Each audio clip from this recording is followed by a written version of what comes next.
दोस्तों डिजिटल रोज education online platform पर आपका स्वागत है। देखिए अपन राजस्थान के जो संत और संप्रदाय वाला जो टॉपिक है वो पढ़ रहे थे। देखिए आज अपना जो ये टॉपिक है ये कंप्लीट हो जाएगा। जो राजस्थान के संत और संप्रदाय है, जो यहाँ सैटरडे को भी जो क्लास नहीं आई थी अपनी, और जो संडे को तो खैर छुट्टी रहती है अभी, तो आज ये कंप्लीट हो जाएगा। देखिए सबसे पहले अपन बात करते हैं हम वल्लभ संप्रदाय की, जिसको पुष्टि मार्गी संप्रदाय भी कहते हैं। ठीक है, तो देखिए अपन अब से पहले जो मुख्यतः बात किए हैं राजस्थान के जो संत हैं उनकी बात किए हैं, जिनकी मुख्य पीठ वगैरह जो जिनका ज्यादा संबंध या जो ज्यादा प्रभाव रहता है राजस्थान में रहता है, तो उनकी अपन बात की है अब तक। लेकिन अब जो बात करेंगे वो कुछ ऐसे संप्रदाय भी हैं जिनका जो प्रभाव राजस्थान से बाहर भी मुख्यतः रहा है, यानी जिनका प्रभाव मुख्य रूप से राजस्थान से बाहर है, लेकिन उनके कुछ सदस्य या उनकी जो कुछ पीठ वगैरह जो स्थापित की गई है वो राजस्थान में भी की गई है। तो उनकी जो पीठ अगर राजस्थान में है तो उनके अनुयायी भी मिल जाएंगे अपने को राजस्थान में। तो अपन एक एक करके बात करते हैं। देखिए वल्लभ संप्रदाय की बात करते हैं सबसे पहले।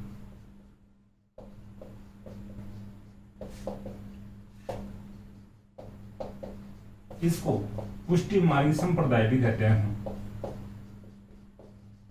ठीक है, पुष्टि मार्गी संप्रदाय भी कहते हैं वल्लभ संप्रदाय को। तो देखिए अब बात करते हैं जो इनके बारे में, जो कौन इनकी स्थापना करता है। देखिए जो वल्लभाचार्य ने, यानी जो वल्लभाचार्य जो थे उड़ीसा के थे। ठीक है, तो वल्लभाचार्य उड़ीसा के थे। दक्षिण भारत में इनकी जो इस संप्रदाय की स्थापना करते हैं वल्लभाचार्य, उन्होंने शुद्ध अद्वैतवाद का सिद्धांत दिया था। ठीक है, जो वल्लभाचार्य जी ने शुद्ध अद्वैतवाद का जो सिद्धांत दिया था, अपन जो मिडिवल हिस्ट्री में पढ़ते हैं इनके बारे में। देखिए जो भक्ति आंदोलन अपन पढ़ते हैं, तो जो भक्ति आंदोलन के दौरान जो ये संप्रदाय अपन पढ़ते हैं वो अपन राजस्थान के संदर्भ में अगर यहाँ पे पढ़ते हैं तो राजस्थान के संदर्भ में राजस्थान में अनुयायी जिनके होंगे उनको पढ़ेंगे। मिडिवल हिस्ट्री में अपन विस्तार से पढ़ते हैं इनको। तो अपन बात कर रहे हैं वल्लभ संप्रदाय की, जिनकी जो वल्लभ संप्रदाय की स्थापना करते हैं वल्लभाचार्य जी जो उड़ीसा के थे। ये जो शुद्ध अद्वैतवाद का सिद्धांत देते हैं। ठीक है, और मध्यकालीन जो भारत की यानी इतिहास की जो अपन बात करते हैं तो वहां पर विस्तार से अपने को पढ़ना पड़ता है मिडिवल हिस्ट्री में। देखिए ये जो स्थापना की बात आती है, अब राजस्थान के संदर्भ में अपन बात कर लेते हैं। लेकिन राजस्थान में जो इस संप्रदाय के में जो ये देखिए सीधे तौर पे अगर मैं कहना चाहूँ आपको, तो भगवान श्री कृष्ण को मानने वाला संप्रदाय है। ठीक है, जो वल्लभ संप्रदाय है वो भगवान श्री कृष्ण जी को मानने वाला संप्रदाय है। तो इस संप्रदाय में यानी भगवान श्री कृष्ण की बाल रूप में पूजा की जाती है।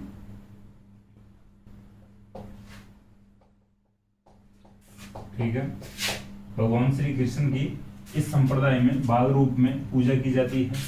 देखिए जो इस संप्रदाय में जो मंदिर होते हैं उनको हवेली कहते हैं। ठीक है, इस संप्रदाय में जो मंदिरों को हवेली कहते हैं। देखिए मैं फिर आपको एक बात कहना चाहूंगा, जो औरंगजेब वाला जो दौर चल रहा है, औरंगजेब अपनी जो कट्टरवादी जो नीतियां हैं उन नीतियों को अपनाते हुए हिंदू मंदिरों और जो मूर्तियों को तोड़वा रहा है। ठीक है, अब लोगों को लग रहा है यार जो मंदिर का जो एक शेप होती है, अपने जो इंडिया की बात कर रहे हैं अपन, इंडिया में जो फिर राजस्थान के संदर्भ में अगर बात करते हैं तो जो राजस्थान में जो हिंदू मंदिर हैं उनकी एक शेप होती है कि जो मंदिर होगा उसके ऊपर जो गुंबद होगा। ठीक है, जो मंदिर होगा उसके ऊपर गुंबद होगा।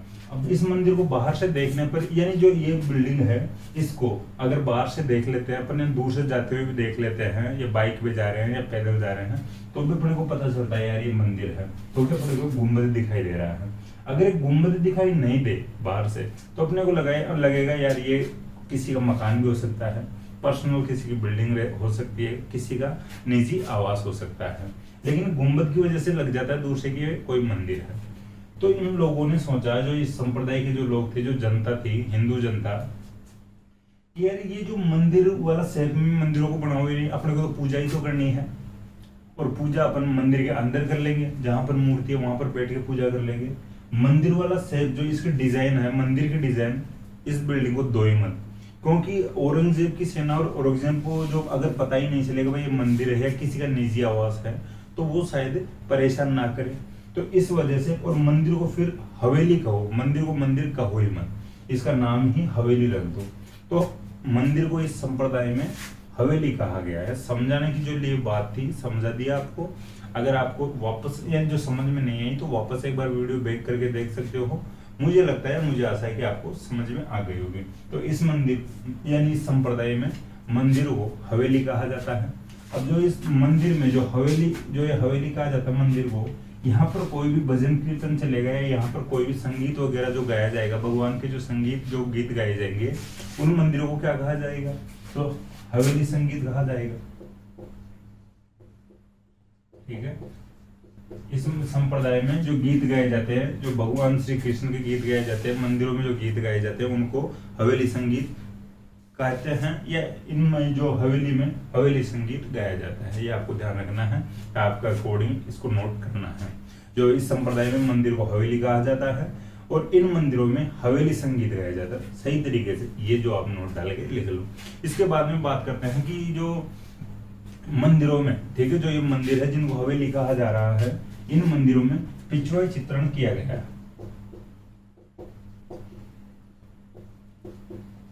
अब मैं बताने की कोशिश करूं पिछवाई चित्रण, वैसे आप जानते भी होंगे लेकिन इंपॉर्टेंट फैक्ट है, पिछवाइयां कहाँ की प्रसिद्ध है, आपको कमेंट बॉक्स में ऐड करना चाहिए। और पिछवाई जो चित्रण किया जाता है, जैसे मान लो भगवान श्री कृष्ण जी की ये मंदिर है, ये मंदिर है। इस मंदिर में जो मुख्य मंदिर होगा, जहां पर भगवान श्री कृष्ण जी की मूर्ति है, वहां पर जो मूर्ति के पीछे एक पर्दे के जैसा एक फड़ बोल सकते हैं अपन, एक पर्दा टांग दिया जाएगा और उस पर्दे पर चित्रण किया जाएगा भगवान श्री कृष्ण की लीलाओं का। भगवान श्री कृष्ण के जन्म से लेके जो उनका टाइम, जो उनके जो जीवन में जो जो घटनाएं होती है, उन लीलाओं का जो चित्रण किया जाता है, पर्दे पर चित्रकारी करके मूर्ति के पीछे लगाया जाता है। मुख्यतः ये जो इसका जो तरीका है, ठीक है। वैसे मंदिर में जो भी पर्दे पर चित्रण मिल जाए उसको पिछवैया कहा जाता है। लेकिन पिछवैया का मतलब क्या हुआ?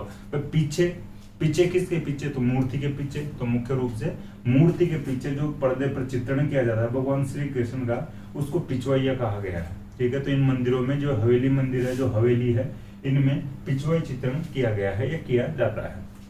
अब आगे और अपन बात करते हैं। ये जो संप्रदाय है, ठीक है, जो वल्लभ संप्रदाय है, इसके राजस्थान में 41 मंदिर है राजस्थान में। ठीक है, राजस्थान में जो 41 मंदिर है, ठीक है, राजस्थान में वल्लभ संप्रदाय के 41 मंदिर है।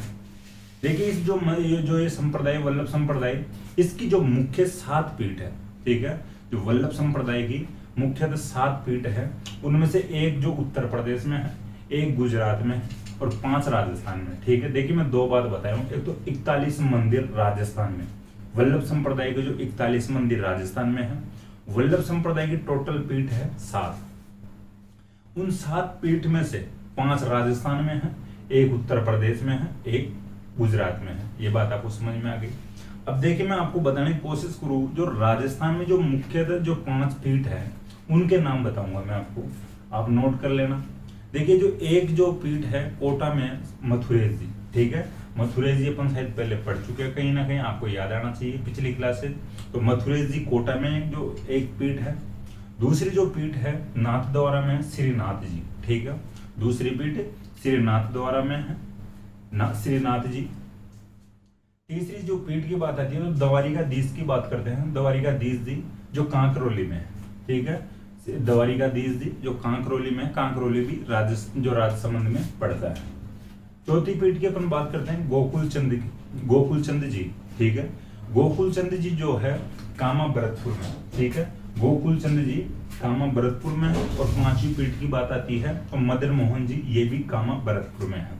देखिए मदन मोहन जी की जो आपको एक माइंड में एक बात और आ सकती है कि मदन मोहन जी का जो मंदिर है वो करौली में भी है। देखिए मदन मोहन जी का एक मंदिर जो करौली में है वो गौड़ीय संप्रदाय का मंदिर है।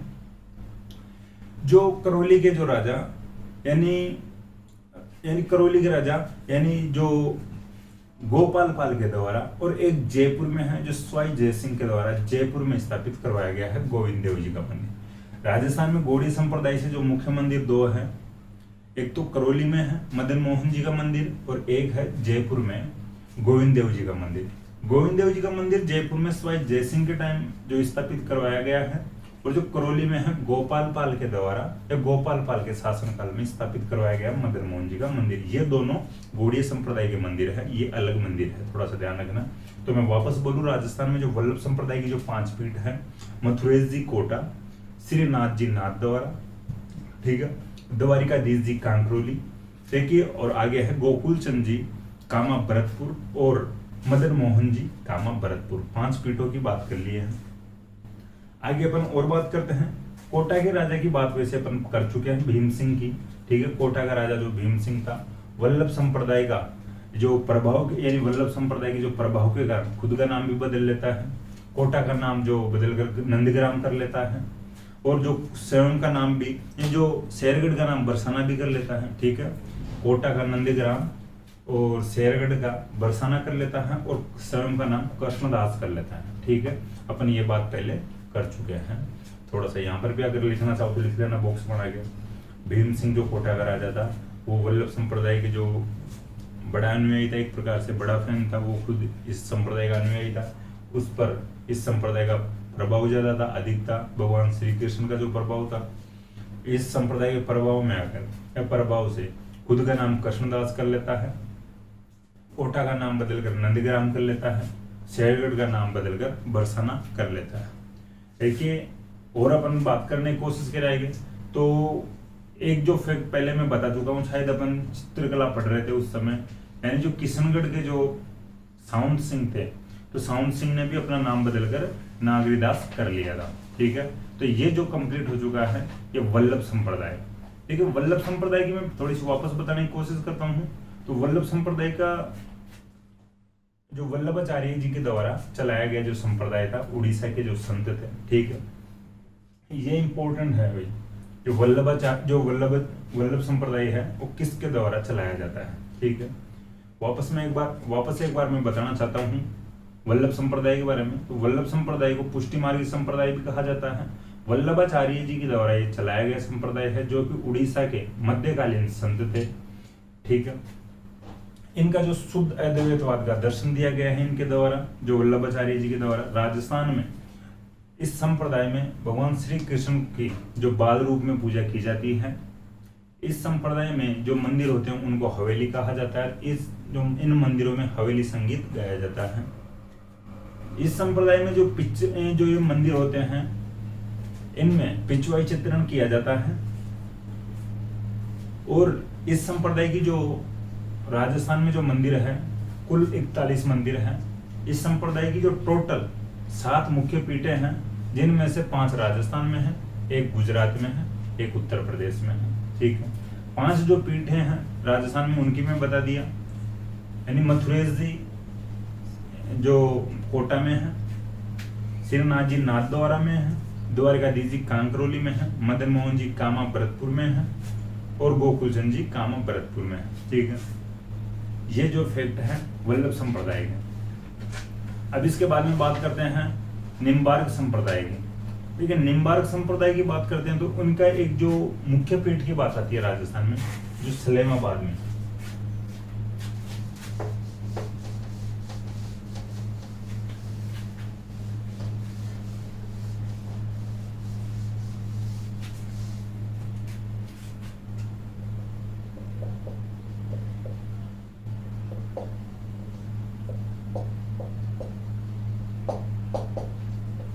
ठीक है, इनकी मुख्य पीठ जो है सलेमाबाद में है।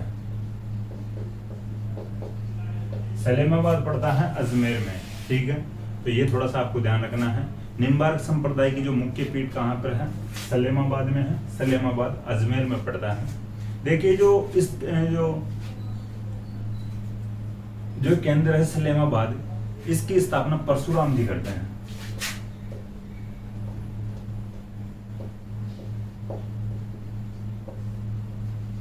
ठीक है, जो सलेमाबाद वाला जो केंद्र है निम्बार्क संप्रदाय का, इसकी स्थापना करते हैं परशुराम जी।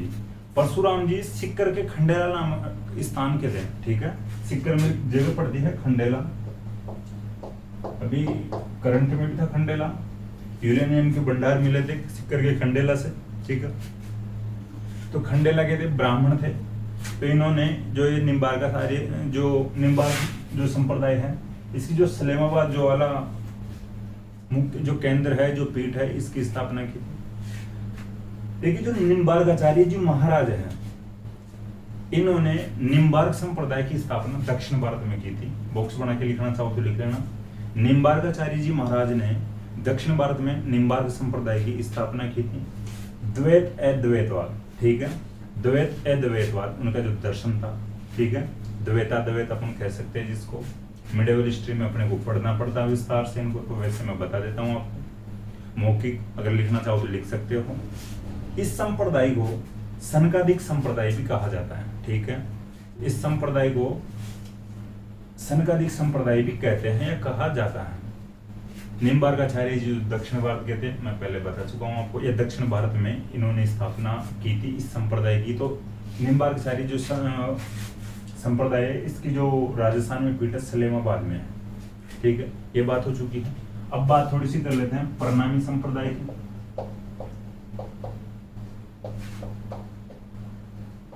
देखिए प्रणामी संप्रदाय की बात आती है तो राजस्थान से ज्यादा लेना देना नहीं है। राजस्थान में ज्यादा इनकी नहीं तो कोई पीठ है, मुख्य पीठ नहीं है। संस्थापक इसके जो प्राणनाथ जी थे, तो प्राणनाथ जी गुजरात के थे, ठीक है। प्राणनाथ जी ये गुजरात के थे, ठीक है। अब बात आती है कि मुख्य केंद्र इनका कहां पर है, तो मुख्य केंद्र है पन्ना। तो मुख्य ये पन्ना कहां पर है, ये तो मध्य प्रदेश में है, ठीक है। तो देखिए संस्थापक गुजराती है प्राणनाथ जी, मुख्य केंद्र है मध्य प्रदेश के पन्ना में है। तो राजस्थान से क्या संबंध है भाई इसका? देखिए तो इसका एक मंदिर है राजस्थान में, ठीक है। इसका जो एक मंदिर है राजस्थान के जयपुर में, आदर्श नगर, ठीक है। ये ध्यान रखना, प्रणामी संप्रदाय का जो मंदिर राजस्थान के जयपुर जिले में आदर्श नगर में है, ठीक है। तो ये ध्यान रखना। देखिए जो आदर्श नगर में जो मंदिर है, ये प्रणामी संप्रदाय का मंदिर है, ठीक है। अब जो प्रणामी संप्रदाय का जो मंदिर है, तो फिर अपने को राजस्थान में भी पढ़ना पड़ता है थोड़ा सा भाई। जो इसका जो संबंध है राजस्थान से भी इसलिए हो जाता है कि इसका जो एक मंदिर है यानी आदर्श नगर जयपुर में है। अशोक प्रणामी यानी जो राजनीतिज्ञ हुए हैं, तो जो अशोक प्रणामी है इस प्रणामी संप्रदाय से आते हैं, ठीक है। अशोक प्रणामी बीजेपी के जो सदस्य हैं, बीजेपी के राजस्थान में अध्यक्ष भी रह चुके हैं, शायद 2 बार अध्यक्ष रह चुके हैं अशोक प्रणामी। तो वो इस संप्रदाय से आते हैं। अब आपको कमेंट बॉक्स में ऐड करना चाहिए वर्तमान में जो आदर्श नगर जिस विधानसभा क्षेत्र में आता है वहां का जो विधायक कौन है, आपको बताना चाहिए। थोड़ा बहुत तो आप भी बता सकते हो, ठीक है। खान है, इतना मैं हिंट दे देता हूँ, खान है, सरनेम खान है उसका। तो आपको कमेंट बॉक्स में ऐड करना चाहिए। अब बात आती है और आगे, कोई जो ग्रंथ है कुजलम स्वरूप है प्रणामी संप्रदाय, जो प्रणामी संप्रदाय का जो मुख्य ग्रंथ है कुजलम स्वरूप है,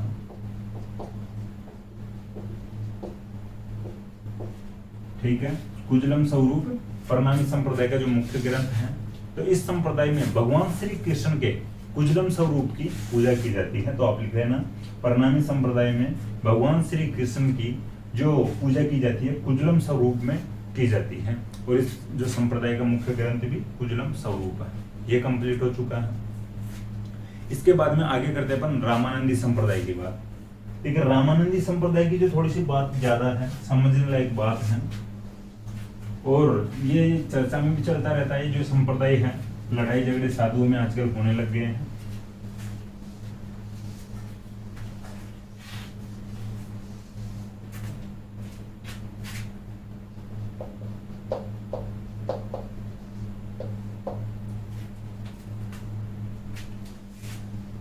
देखिए अपन अब से पहले जो बात किए हैं वो छोटे छोटे संप्रदाय जिनके राजस्थान में कुछ फैक्ट बनते हैं, जैसे मंदिर है, ठीक है। जैसे अभी प्रणामी संप्रदाय का तो भाई एक मंदिर के आधार पर ही अपने को पढ़ना पड़ रहा है कि राजस्थान के जयपुर में एक मंदिर है।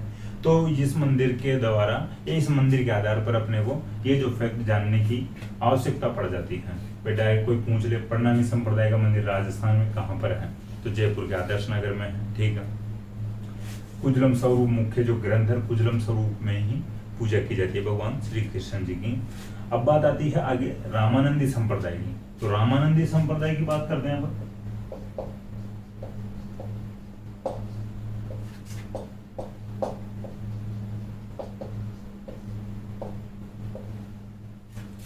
ठीक है, रामानंदी संप्रदाय की जो बात करते हैं, मिडिवल हिस्ट्री में अपन पढ़ते हैं शंकराचार्य। ठीक है, शंकर का जो सिद्धांत था वो था अद्वैतवाद।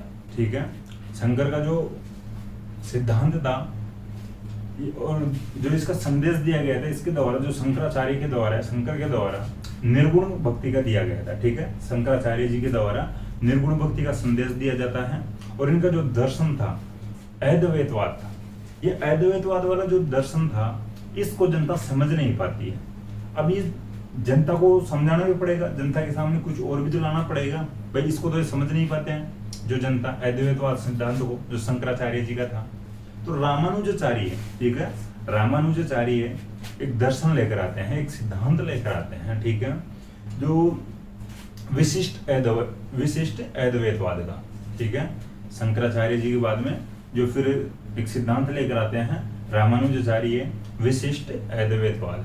तो ये थोड़ा सा ध्यान रखना, रामानुजाचार्य जो दक्षिण भारत के संत हुए हैं। ठीक है, रामानुजाचार्य दक्षिण भारत के संत थे, इन्होंने सगुण भक्ति का संदेश दिया था। ठीक है, ये ध्यान रखना। रामानुजाचार्य की बात कर लिए हैं, तो रामानुजाचार्य सगुण भक्ति का संदेश देते हैं और ये दक्षिण भारत के थे। इन्होंने जो संप्रदाय चलाया था, रामानुजाचार्य ने श्री संप्रदाय चलाया था। ठीक है, श्री संप्रदाय चलाया था। ठीक है, रामानंद जी जो थे रामानुज के यानी शिष्य बने थे। ठीक है, रामानंद जी की अपन बात कर चुके हैं, पहले भी कर चुके हैं। उत्तर भारत के बड़े संत हुए थे रामानंद जी। तो रामानंद जी रामानुजाचार्य के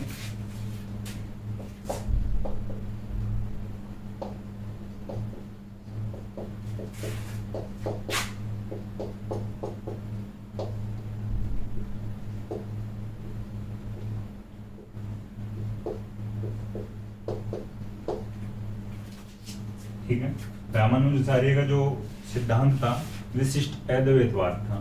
तो रामानंद जी उत्तर भारत के बड़े संत हुए थे। ये जो रामानंद जी जो थे ये रामानुजाचार्य के शिष्य बन जाते हैं। देखिए, ये जो इस भक्ति आंदोलन को रामानंद जी दक्षिण भारत से उत्तर भारत में लेकर आते हैं। ठीक है, अपन पहले बात कर चुके हैं। फिर रामानंद जी उत्तर भारत में लेकर आते हैं और धन्ना राजस्थान में लेकर आते हैं। ठीक है, ये बात अपन पहले कर चुके हैं। ठीक है, रामानंद जी के जो 12 शिष्य थे। ठीक है, रामानंद जी के जो 12 शिष्य थे अलग अलग जातियों के थे। ठीक है, कुछ शिष्य सगुण भक्ति की तरफ चले जाते हैं, कुछ जो शिक्षित जो थे वो निर्गुण भक्ति की तरफ चले जाते हैं। ठीक है, कुछ जो इनके स्टूडेंट थे रामानंद जी के जो शिष्य थे वो सगुण भक्ति की तरफ चले जाते हैं, कुछ निर्गुण भक्ति की तरफ चले जाते हैं। अब देखिए बात आती है निर्गुण भक्ति वालों की, तो अपन पहले बात कर चुके। जैसे एग्जाम्पल के तौर पे अपन बात करते हैं जैसे संत पीपा और संत धन्ना। ठीक है, तो ये जो थे निर्गुण भक्ति वाले थे। अब देखिए रामानंद जी के जो सगुण भक्ति वाले जो शिष्य थे उन लोगों ने या उन शिष्यों ने रामानंदी जो रामानंद जी के जो सगुण भक्ति वाले जो शिष्य थे उन्होंने भी एक संप्रदाय चलाया जो रामानंदी संप्रदाय कहलाता है। ठीक है, रामानंद जी के सगुण भक्ति वाले शिष्यों ने भी एक संप्रदाय चलाया। निर्गुण वाले तो अलग हो गए, निर्गुण वाले जैसे संत पीपा और धन्ना पढ़ते हैं अपन। सगुण वाले जो अलग होते हैं उनके द्वारा एक संप्रदाय चलाया जाता है और वो जो संप्रदाय कहलाता है रामानंदी संप्रदाय। ठीक है, तो अपन थोड़ा ध्यान रखना, रामानंदी संप्रदाय पढ़ रहे हैं तो रामानंद जी जो थे रामानुजाचार्य के शिष्य थे। इनकी जो विचारधारा को फॉलो कर रहे थे रामानंद जी। रामानंद जी उत्तर भारत में भक्ति आंदोलन को लेकर आते हैं और रामानंद जी के जो सगुण भक्ति वाले जो शिष्य थे उनके द्वारा एक संप्रदाय चलाया जाता है और उस संप्रदाय का नाम पड़ता है रामानंदी संप्रदाय। ठीक है, तो ये थोड़ा सा ध्यान रखना। इसके बाद में बात आती है तो इस जो संप्रदाय की राजस्थान में 2 पीठ है। ठीक है, इस संप्रदाय की राजस्थान में 2 पीठ है।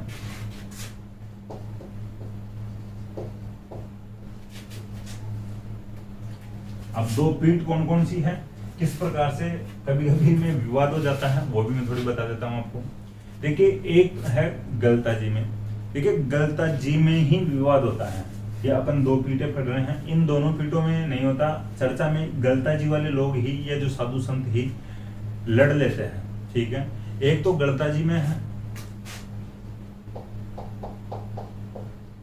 एक गलता जी जयपुर में है, ठीक है।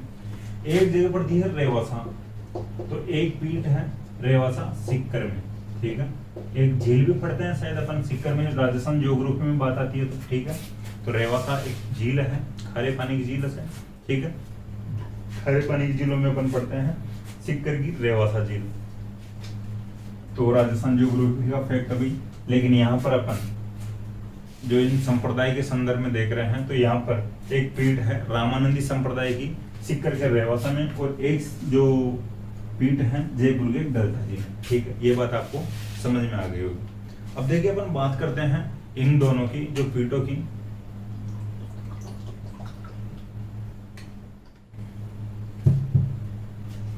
गलता जी में जो पीठ है, इसकी स्थापना कौन करता है, इसकी स्थापना करते हैं कृष्णदास पयहारी। ये पय का मतलब यहाँ पर दूध है भाई, ऐसे बोलते हैं दूध पीते रहते थे सारे दिन, ठीक है। तो पय का अर्थ होता है दूध। तो गलता जी वाली जो स्थापना, जो गलता जी पीठ की स्थापना कौन करता है, कृष्णदास पयहारी करते हैं। देखिए रेवासा जो सीकर में जो पीठ है, इसकी स्थापना करते हैं अग्रदास जी, ठीक है। अग्रदास जी रेवासा सीकर पीठ की स्थापना करते हैं। अब बात आती है आगे, इस संप्रदाय में भगवान राम की जो पूजा की जाती है वो रसिक नायक के रूप में की जाती है, ठीक है। इस जो संप्रदाय में जो भगवान राम की पूजा की जाती है रसिक नायक के रूप में की जाती है।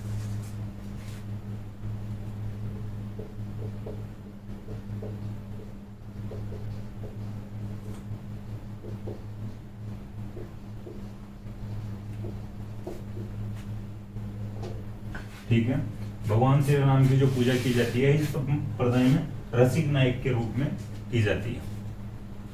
देखिए इस संप्रदाय को इसीलिए रसिक संप्रदाय भी कहा जाता है, ठीक है। भगवान श्री राम की जो पूजा रसिक नायक के रूप में की जाती है, इसलिए इस संप्रदाय को रसिक संप्रदाय भी कहा जाता है। तो ये थोड़ा सा ध्यान रखना। अब बात और आगे करते हैं अपन, जो सवाई जयसिंह के समय, ठीक है। ये फैक्ट अगर याद रखना चाहो तो रख लेना, लिखना चाहो तो लिख लेना। थोड़ा सा आपको लगेगा यार इतनी डीपली है, इतने ज्यादा पढ़ा रहे हो, ठीक है। तो सवाई जयसिंह के समय यानी कृष्ण भट्ट, ठीक है। सवाई जयसिंह के समय कृष्ण भट्ट ने राम रासो पुस्तक लिखी थी। राम पर जो आधारित, भगवान श्री राम पर आधारित जो पुस्तक लिखते हैं कृष्ण भट्ट सवाई जयसिंह के समय। तो आप लिखना चाहो तो लिख लेना, लिख लेना भाई। थोड़ा सा जो फैक्ट ठीक है, अच्छा है, जो आरएस जैसी जो प्रीलिम्स एग्जाम होती है उनके लिए अच्छा फैक्ट है। सवाई जयसिंह के समय कृष्ण भट्ट ने राम रासो पुस्तक लिखी थी। अब बात और आगे बताता हूं मैं एक, देखिए जो आमेर के जो राजा थे, ठीक है, जो आमेर के राजा थे पृथ्वीराज, ठीक है। तो आमेर के राजा पृथ्वीराज और उनकी जो पत्नी थी बालाबाई, तो बालाबाई के जो कृष्णदास जो पयहारी हैं इनके शिष्य थे, ठीक है। आमेर के राजा पृथ्वीराज और उनकी पत्नी बालाबाई थे, ये दोनों ये जो कृष्णदास पयहारी के शिष्य थे, ठीक है। तो ये थोड़ा सा ध्यान रख लेना। अब थोड़ी सी और बात बताने की कोशिश करूं गलता जी की, तो गलता जी को मंकी वैली भी कहते हैं। गलता जी को मंकी वैली कहते हैं। यहाँ पर बंदर रहते हैं, काफी बंदर रहते हैं, और यहाँ पर प्राचीन सूर्य मंदिर भी है।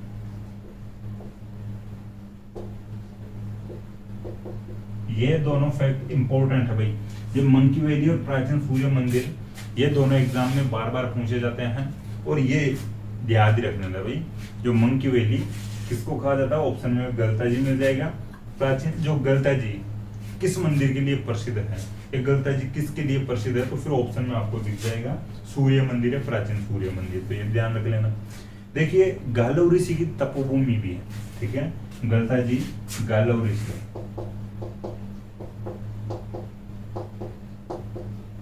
गालव ऋषि की तपोभूमि, यहाँ पर तपस्या करते थे गालव ऋषि, उन्हीं के नाम पर गलता जी नाम पड़ता है, ये थोड़ा ध्यान रख लेना। गलता जी को उत्तरी तोतादरी कहा जाता है, उत्तरी तोतादरी कहा जाता है गलता जी को। उत्तरी तोतादरी ये क्या है, उत्तरी दक्षिणी ये क्या, कौन सी तोतादरी आ गई?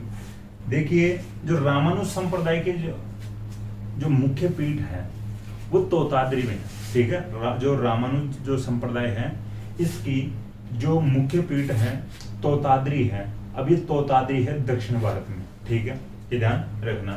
तो रामानुज संप्रदाय की मुख्य पीठ कह सकते हैं या एक सबसे अच्छी पीठ कह सकते हैं, वो तोतादरी में है, या तोतादरी कहलाती है, वो तोतादरी है जो दक्षिण भारत में है।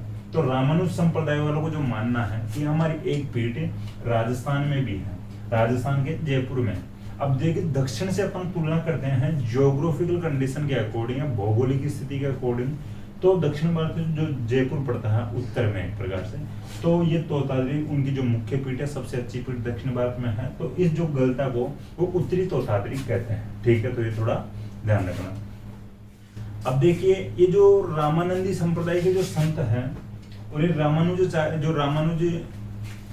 संप्रदाय के जो संत हैं, ये कभी कभी लड़ लेते हैं यहाँ पर, ठीक है। आजकल तो थोड़ा ज्यादा ही इनके बीच में विवाद चल रहा है, कभी भी भाई जो अखबारों में जो चर्चाओं में चलते रहते हैं भाई रामानंदी संप्रदाय वाले संत और रामानुज जो संप्रदाय वाले जो संत हैं इनके बीच में विवाद चल रहा है, ठीक है, तो ध्यान रखना। देखिए ये जो संत साधु संत होते हैं ये अब आजकल मोह माया को छोड़ नहीं पा रहे हैं, सांसारिक जीवन को छोड़ नहीं पा रहे हैं। ये अपने आप को बड़ा दिखाने के लिए, अपने आप को ज्यादा शक्तिशाली शो करने के लिए इस प्रकार की लड़ाइयां करते रहते हैं। जब साधु ही बन गए हैं तो किस बात की लड़ाई, किस बात का क्षेत्रवाद, आराम से रहोगे, तपस्या करो, भक्तिभाव करो। तो लेकिन अब ये ऐसा नहीं रह पाते हैं, लड़ लेते हैं जब इच्छा होती है तब, ठीक है, ध्यान रखना। रामस्नेही संप्रदाय की बात कर लेते हैं थोड़ी बहुत।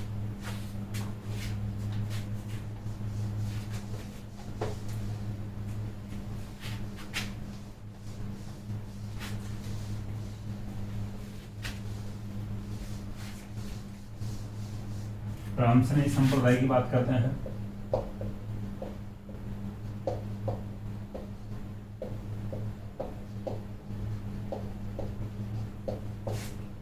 देखिए रामस्नेही संप्रदाय की बात करें तो निर्गुण भक्ति का संप्रदाय है, ठीक है, निर्गुण भक्ति का संप्रदाय है रामस्नेही संप्रदाय।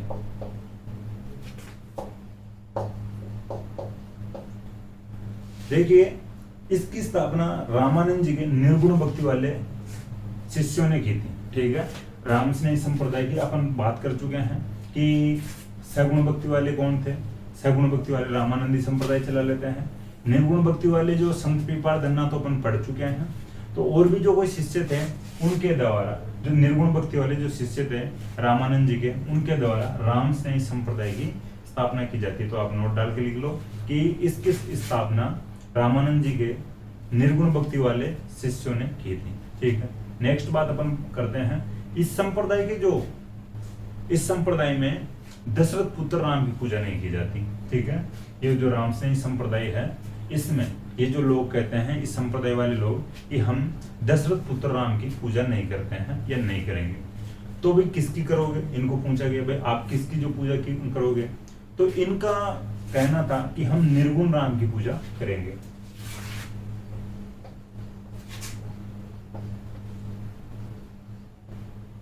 ठीक है, निर्गुण राम की पूजा करेंगे।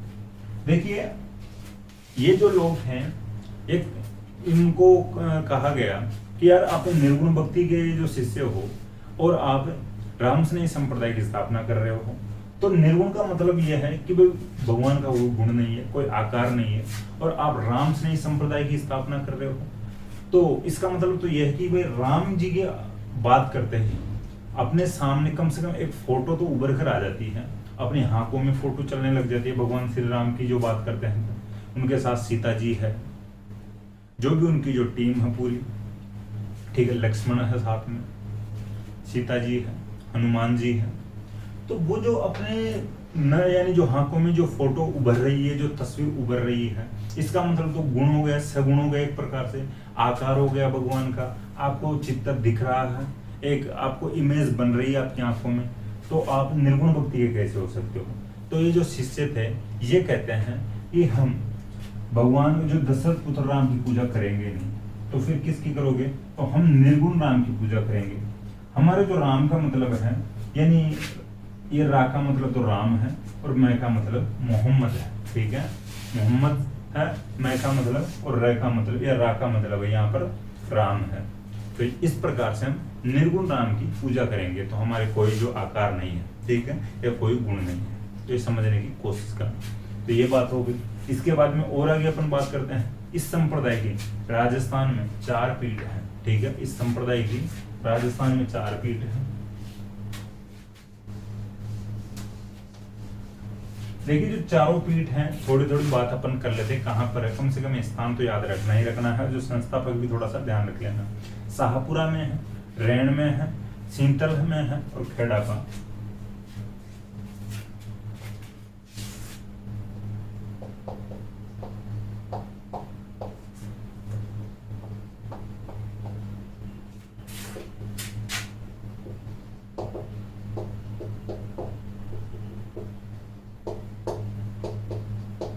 ठीक है, देखिए जो अब मैं बताने की कोशिश करूँ, जो शाहपुरा है ये भीलवाड़ा में है, ठीक है, ब्रैकेट में आप लिख सकते हो नीचे, शाहपुरा है जो भीलवाड़ा में है, रैण जो है नागौर में है, ठीक है, रैण है जो नागौर में है, सींतल है जो बीकानेर में है, खेड़ापा है जो जोधपुर में है, डिस्ट्रिक्ट भी आप लिख सकते हो। बात आती है अब संस्थापकों की, तो जो शाहपुरा वाली जो शाखा है, ठीक है, यहाँ पर लिख लेना भाई, 4 शाखा है राजस्थान में। बात करते हैं शाहपुरा जो भीलवाड़ा में है, इस शाखा की बात करते हैं। इसके जो संस्थापक थे रामचरण जी थे, ठीक है, रामचरण जी।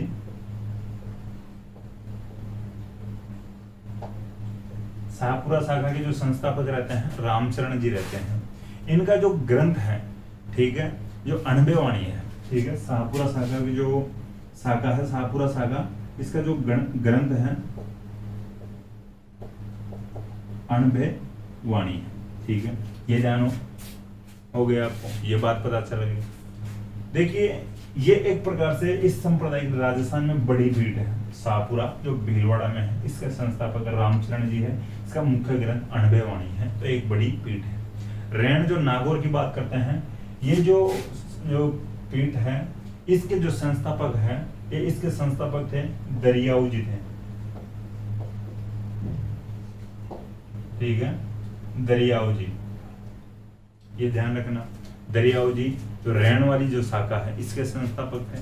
इसके बाद में बात करते हैं सींतल जो बीकानेर में है, इसके जो संस्थापक थे हरिराम दास जी थे,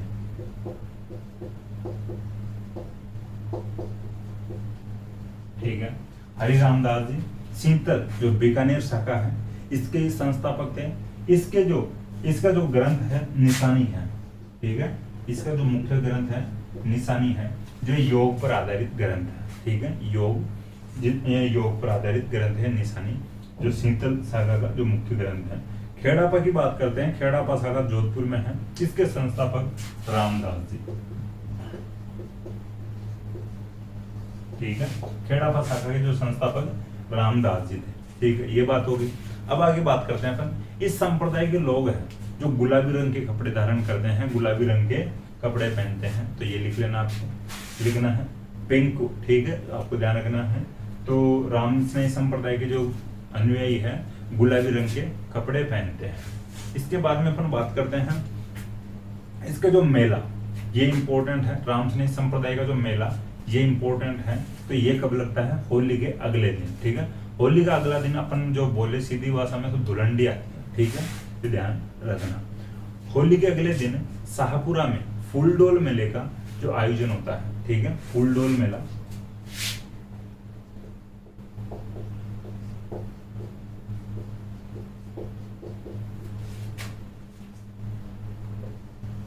शाहपुरा में होता है। भाई इधर मैं रैन के नीचे लिखा हूं तो आप कंफ्यूज मत हो जाना। ये जो फूलडोल मेला लगता है शाहपुरा में लगता है, होली के दिन लगता है, ठीक है। होली के दिन से अगर अपन बात करने की कोशिश करें तो फिर मैं बताना चाहूंगा कि भाई धुलंडी को चैत्र कृष्ण प्रतिपदा, ठीक है, उत्तरा फाल्गुन को होली मनाई जाती है, अगले दिन जो चैत्र स्टार्ट हो जाता है, ठीक है, फिर ध्यान रखना। अब आगे और अपन बात करते हैं, देखिए रामचरण जी की बात करते हैं। ये कंप्लीट हो चुका रामस्नेही संप्रदाय। रामस्नेही संप्रदाय की वापस में बताने की कोशिश करूं तो रामस्नेही संप्रदाय है निर्गुण भक्ति का संप्रदाय है। इसकी स्थापना रामानंद जी के निर्गुण भक्ति वाले शिष्यों के द्वारा की गई थी। इस संप्रदाय में भगवान श्री राम की या सगुण राम की पूजा नहीं की जाती है, या दशरथ पुत्र राम की पूजा नहीं की जाती है, बल्कि निर्गुण राम की पूजा की जाती है, जो कि इनका मानना था या इनका कहना था कि हमारे रा का मतलब राम है और मैं का मतलब मोहम्मद है। इसके बाद में बात करते हैं जो संप्रदाय की जो राजस्थान में मुख्यतः 4 पीठ हैं। एक शाहपुरा भीलवाड़ा में है, जिसकी स्थापना करते हैं रामचरण जी, और इसके जो मुख्य ग्रंथ है अनबेवाणी है, ठीक है। दूसरी अपन जो शाखा की बात करते हैं रैन, जो कि नागौर में है, रैन जिसकी जो स्थापना करते हैं दरियाव जी करते हैं, ठीक है, संत दरियाव जी। तीसरी शाखा की अपन बात करते हैं शीतल, जो कि बीकानेर में है, इसकी स्थापना करते हैं हरिराम दास जी, जिसका मुख्य ग्रंथ है निशानी, जो कि योग पर आधारित है। चौथी शाखा की अपन बात करते हैं खेड़ापा, जो कि जोधपुर में है, जिसकी स्थापना करते हैं रामदास जी, ठीक है। ये बात हो चुकी है। रामस्नेही संप्रदाय के जो लोग हैं, जो अनुयायी है, गुलाबी रंग के कपड़े धारण करते हैं, वस्त्र पहनते हैं गुलाबी रंग के। इसका जो मुख्य मेला लगता है शाहपुरा जो शाखा है, यहाँ पर मेला लगता है होली के अगले दिन फूल डोल महोत्सव के रूप में मेला लगता है चैत्र कृष्ण प्रतिपदा। चैत्र कृष्ण पड़ियापन जिसको बोलते हैं, ठीक है, या एकम बोलते हैं। ये कंप्लीट हो चुका है रामस्नेही संप्रदाय। रामस्नेही संप्रदाय की एक बार वापस अपन में बात करने की कोशिश करें तो रामस्नेही संप्रदाय है निर्गुण भक्ति का संप्रदाय। इसमें भगवान राम की जो सगुण रूप में पूजा नहीं की जाती है, एक प्रकार से कि दशरथ पुत्र राम की पूजा नहीं की जाती है, बल्कि निर्गुण राम की पूजा की जाती है, ठीक है। संप्रदाय की 4 पीठ है, शाहपुरा, रैन, शीतल और खेड़ापा।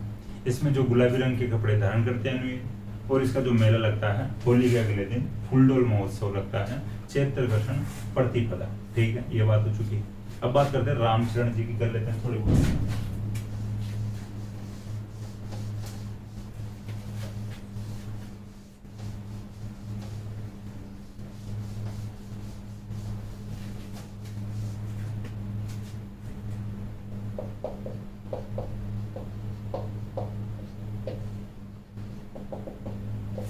ठीक है, रामचरण जी की अपन बात करते हैं तो रामचरण जी का जो बचपन का नाम था, जो राम किशन था, ठीक है, रामचरण जी का बचपन का नाम जो था राम किशन था, वो आप लिख लेना।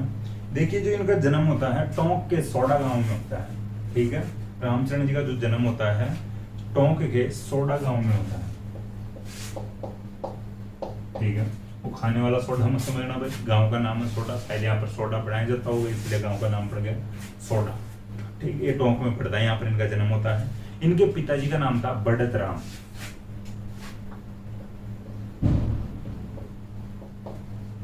या बखत राम। इनकी जो माता जी का नाम था देव, ठीक है, ये माता जी का नाम देव था और पिताजी का नाम था बढ़त राम या भक्त राम। इसके बाद में अपन बात करते हैं कि जो गुरु जी का नाम था करपा राम जी, दांतड़ा भीलवाड़ा में रहते थे, ठीक है, करपा राम जी। ये दांतड़ा अपन देखिए कहीं ना कहीं पर आपको कमेंट बॉक्स में ऐड करना चाहिए कि सोडा और दांतड़ा का नाम पहले कहां पर पढ़ चुके हैं। तो दांतड़ा भीलवाड़ा में है, सोडा टोंक में है। तो करपाराम जी जो रामचरण जी के गुरु थे, ठीक है, ये बात हो चुकी है। कालांतर में रामचरण जी कुवाड़ा में रहने लग गए थे, ठीक है, कुवाड़ा जो कि भीलवाड़ा में पड़ता है, ठीक है। कुवाड़ा भी अपन कहीं ना कहीं पढ़ चुके हैं, तात्या टोपे से जो संबंधित जो फैक्ट पढ़े थे, ठीक है। तो कुवाड़ा का जो युद्ध होता है वो अपन पहले पढ़ चुके हैं। तो रामचरण जी कालांतर में कुवाड़ा जाकर रहने लग जाते हैं और कालांतर में कुवाड़ा को छोड़कर वापस शाहपुरा चले जाते हैं, ठीक है। तो थोड़ा सा ध्यान रखना, रामचरण जी यानी कालांतर में कुवाड़ा चले जाते हैं, इसके बाद में शाहपुरा चले जाते हैं। देखिए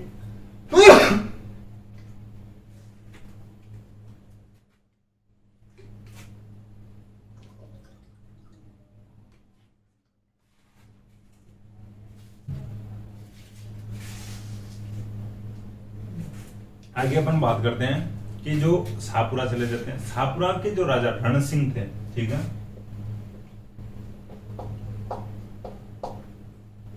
शाहपुरा के राजा थे रण सिंह। रण सिंह ने यानी इनके लिए मठ तथा छतरी का निर्माण करवाया, ठीक है, इनके लिए मठ और छतरी का निर्माण करवाया था, ठीक है।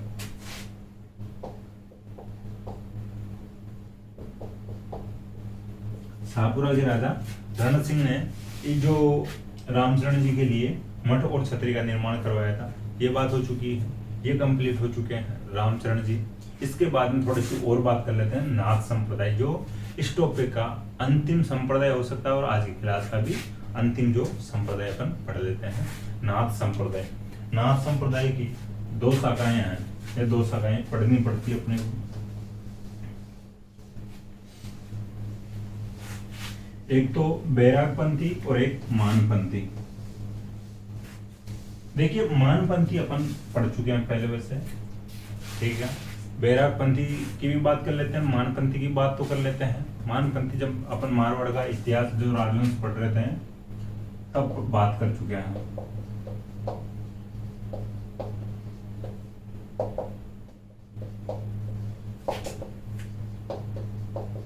दो पीठ है,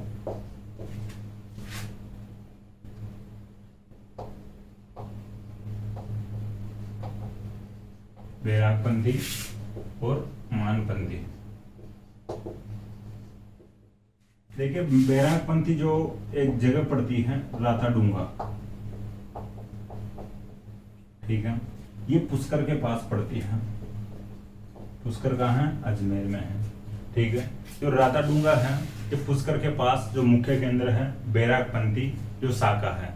जो संत है जो नाथ संप्रदाय के जिन्होंने वैराग्य धारण कर लिया है, उन संतों की जो मुख्य पीठ है बैरागपंथी, इसका जो मुख्य केंद्र है राताडूंगा नामक स्थान पर।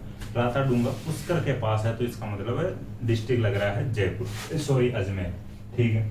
अब देखिए इसके जो प्रथम साधु की बात करें तो बृहत्तरी की बात आ जाती है।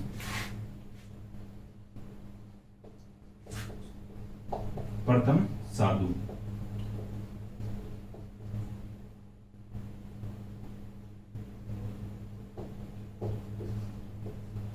ठीक है, बृहत्तरी जो इसके प्रथम साधु थे बैरागपंथी शाखा की। अब बात इधर कर लेते हैं।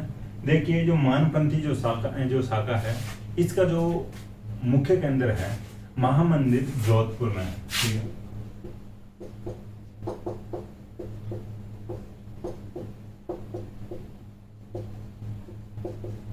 ये बात समझ में आ गई आपके कि नाथ संप्रदाय की राजस्थान में दो शाखाएं हैं। एक जो शाखा है बैरागपंथी, दूसरी शाखा है मानपंथी। मानपंथी का जो मुख्य जो केंद्र है जोधपुर में है महामंदिर। जो बैरागपंथी का जो मुख्य केंद्र है राताडूंगा पुष्कर में है, जो अजमेर में पड़ता है। इसके जो प्रथम साधु हुए थे बृहत्तरी हुए थे, ठीक है। तो ध्यान रखना बृहत्तरी जी का जो मंदिर है अलवर में है, ये भी आपको पता है। और अपन बात अलग से कर चुके हैं शायद अलवर की भी। देखिए ये कंप्लीट हो चुका नाथ संप्रदाय, ठीक है। जालोर का जो सूर्य मंदिर पड़ता है, ये इंपॉर्टेंट फैक्ट है जो जालोर का सूर्य मंदिर,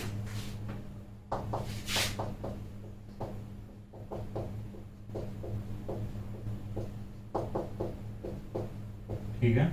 जालोर का जो सूर्य मंदिर है ये नाथ संप्रदाय से यानी संबंधित है, ठीक है। जालोर का सूर्य मंदिर नाथ संप्रदाय से संबंधित है। ये कंप्लीट हो चुकी है। ये अपनी जो क्लास है संप्रदाय कंप्लीट हो चुके हैं, टॉपिक भी कंप्लीट हो चुका है। नेक्स्ट क्लास में अपन देखिए या तो करेंगे नेक्स्ट टॉपिक स्टार्ट। मुझे जहां तक एक बार लग रहा है कि अपने को एक बार वापस राजवंश से स्टार्ट कर लेना चाहिए। रिवीजन जरूरी है भाई। देखिए एग्जाम ज्यादा से ज्यादा अब लगभग काफी वैकेंसी आ रखी है, तो अगर प्लानिंग बनती है तो एक बार वापस राजवंश से स्टार्ट करेंगे। वरना अगर जैसे है वैसे रहा तो रेगुलर करते ही रहेंगे और जो बचे हुए टॉपिक है उनको कर लेंगे, और मुझे लगा तो फिर स्टार्टिंग से भी कर सकते हैं। ठीक है, ध्यान रखना। तो नाथ संप्रदाय के एक बार मैं वापस बताने की कोशिश करूं। नाथ संप्रदाय की राजस्थान में 2 शाखाएं हैं। एक शाखा पुष्कर के पास राताडूंगा नामक स्थान पर जो बैरागपंथी शाखा है, जिसके प्रथम साधु हैं ब्रतरी, जिनका मुख्य मंदिर है अलवर में। ठीक है, प्रसिद्ध मंदिर है। दूसरी जो शाखा है मानपंथी, जिसका जो मुख्य केंद्र है जोधपुर के जो महामंदिर। ठीक है, जिसका जो मुख्य केंद्र है जोधपुर का महामंदिर। देखिए जो जालोर का सूर्य मंदिर है नाथ संप्रदाय से संबंधित है, ये भी थोड़ा सा ध्यान रखना। तो ये कंप्लीट हो चुका है। अब नेक्स्ट क्लास में अपन मिलते हैं। Thank you.